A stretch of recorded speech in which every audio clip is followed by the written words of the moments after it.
Salutations, my fellow dudes and dudettes, and welcome back to Sonic the Hedgehog 2 for GG and MS. Last time, we wrapped up Underground Zone and Sky High Zone. Now we're on Aqua Lake, which is actually a much easier level than the levels, the levels before it. At least for the first act.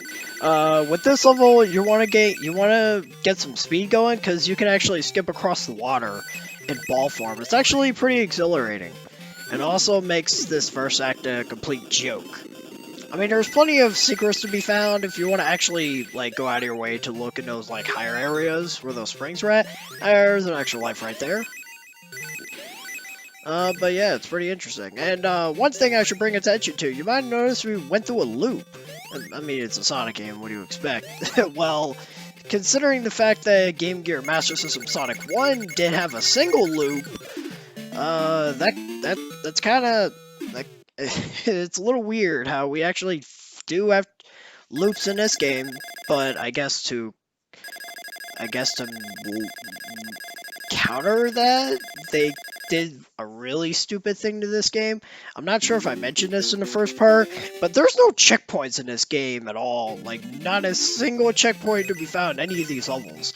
It's not like these levels are ridiculously long.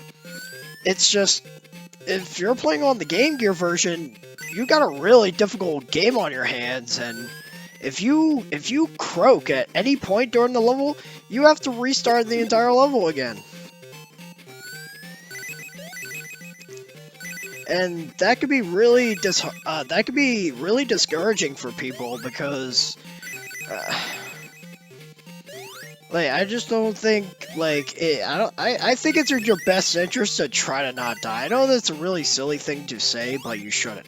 Also, the second act of Aqua Lake can die to fire, or I guess in this case drown. You might have noticed I got pushed back when I fell into those spikes. Momentum works a little bit strangely in this level, because I don't know what causes it, but whenever you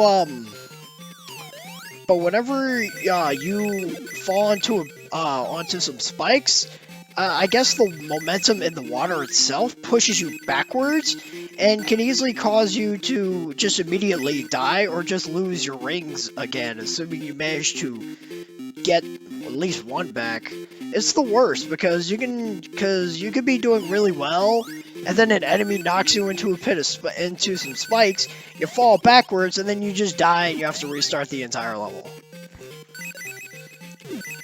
Again, I'd be a lot more angry if these levels were long, but at the very least we have that. Minus one of the last levels in the game, that level can overstays its welcome for all the wrong reasons too. Hold left. That's all I really need to say. Hold left if you want the emerald here, because you got a fork in the road, and there you go. And you're going to want to go down as well. There you go. Get yourself an extra life. Booyah. And thankfully this level's about over. Unfortunately, we're at the worst part of it, because we got this giant shaft we have to climb up. And I probably should have explained the gimmick behind this level. You've got the, it works like a typical water stage like Labyrinth Zone. However, you also got these bubbles you can ride in, and you can actually control how fast or slow they go. So I think that's pretty neat. It's an interesting little, gimmick with this level.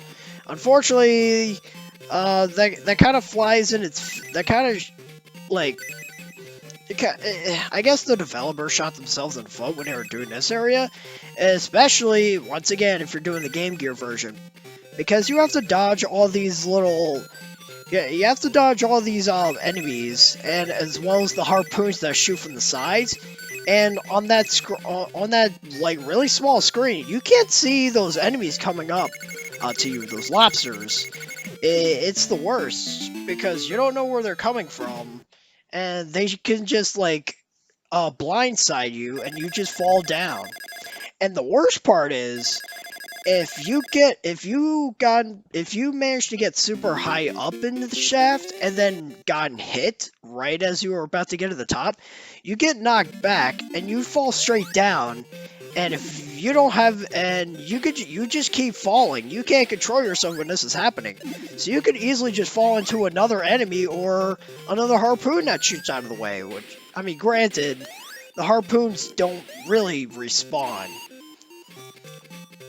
So that's good. It's just that, like, so basically the scenario is you get hit getting close to the top, you get knocked to the far left of the area, you fall into a lobster, you lose another ring, and you just keep falling, and then you lose another, then you die because you didn't have any rings or something. It's so frustrating. Alright, this boss is actually really easy, and I mean really easy. The method that I'm showing is actually not the optimal way to do this. Because basically all this thing is going to do is try and inflate that balloon and, like, shoot it at you. And what you want to do is you want to jump on it as it's getting really big because it will just explode on it. Now, what I'm doing is a little strange, because it'll follow your movement whenever you jump in the air. It'll just make a beeline for you and constantly bounce you up like a ball. But if you literally just stand there and just wait until he just builds it up, he's not going to do anything else. So, it's a little strange how you can easily just get away with doing nothing the entire time. Still, level's not bad overall. The aesthetic is nice, and I probably should have commented on that beforehand. I do like how the game looks. It is pretty at certain points, especially this level. I like this level. Unfortunately, this level's got its own issues.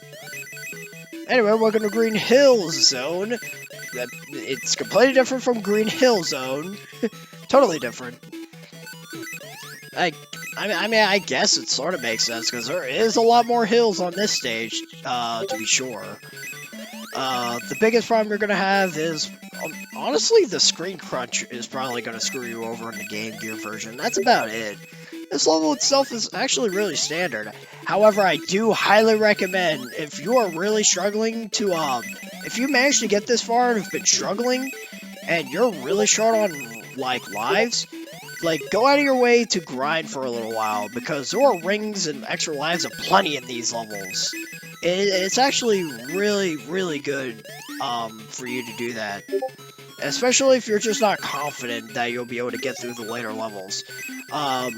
Your life count does exceed 9, but I guess because of limitations, the number itself doesn't exceed 9. A little weird. Also, if you're a Sonic veteran, you might recognize this song. I won't mention what it is for those that don't know this song, but let's just say it gets brought back in the series a little later. Otherwise, good tune. I think it's pretty good stuff. This might be one of my favorite tracks in the game. I would say it's my favorite, but a recent track actually trumped it. Recently in this game. More on that later. Yeah, like I said, there's not much going on with this level. Just collect a bunch of rings and you should be fine. And the same goes with the second act. And heck, the second act's Chaos Zone was actually pretty easy to get to. And I'll explain that when I get to it. So a comment was brought up last part, and I probably should have explained that boss in the beginning. I know it's a little bit late, but let me just go over basically what you're supposed to do for that worm drake thing back in the underground level. You're on this really steep incline, and these metal balls are constantly dropping down. Well, bombs actually. They're constantly dropping down, bouncing on the hill. You want to have those bombs like drop on the worm drake itself. The problem is, you're gonna have to you're gonna have to avoid them. I managed to get lucky during my run, and they only did short little hops. I don't know if that's just a Master System thing, or I just got super lucky, because you can get those bombs with those short little hops, and jumping over them isn't too bad. However, you can also get those bombs that make like those high jumps, and those are actually much harder to avoid than the short hops, because you would think, all right, I'll just jump over the short hop, the bombs that do the short hops, and I'll go underneath the ones that do the long, do the high jumps. No, not a good idea, because since you're on an incline, um, you're going uphill is really slow, and going downhill is absurdly fast. As a matter of fact, in the Game Gear version, it's worse, because if you fall down the hill even just a little bit, you can easily just crash into the worm drake. Oh, by the way, that's how you get that emerald. Use the springs to your advantage. That's all there is. And you could try it as many times as you want. So easiest chaos summon in the game, in my opinion. Also, the chaos summon for the next stage ain't too bad. But yeah, you don't want to go down the hill to try to walk through it. And even then, like, say you do that, you're still, like, the bomb is still technically tailing you. So what you want to do is you want to, like, trying to think how I want to explain how you're supposed to time that. This level's stupid. This level is stupid. At least in the Game Gear version. You can't see anything. You have no rings. And if you do not know where to land, you're just going to constantly fall on the spikes. And you're just going to die over and over and over and over again. Like, ugh. This is probably the biggest reason why I recommend playing the Master System version, because you just don't have to put up with that. I would have footage of the Game Gear version, but I already explained what happened in the first part. I don't feel the need to repeat myself. This boss is pretty simple. Sometimes it'll roll down. Sometimes it'll roll alongside the hill to the other side. Other times it'll jump. And then other times it'll just sort of hover like that. Ah, see, look at that. It did exactly as I asked each time. You obviously don't want to hit it when it's rolling in a ball, because it's considered a hazard if you hit it. You do want to act a little quickly, because he goes in ball form much faster than you would think. So don't hesitate when he uncurls, when the pig uncurls itself. Because otherwise you're just gonna die. And that's no fun. Especially concerning the level itself that precedes it. It's horrible. But yeah, that's it. That's it for Aqua Lake and Green Hills. So we're gonna call it a part. Next time on Sonic the Hedgehog 2, GG and MS, we're gonna be doing Gimmick Mountain. So until then, I gotta juice.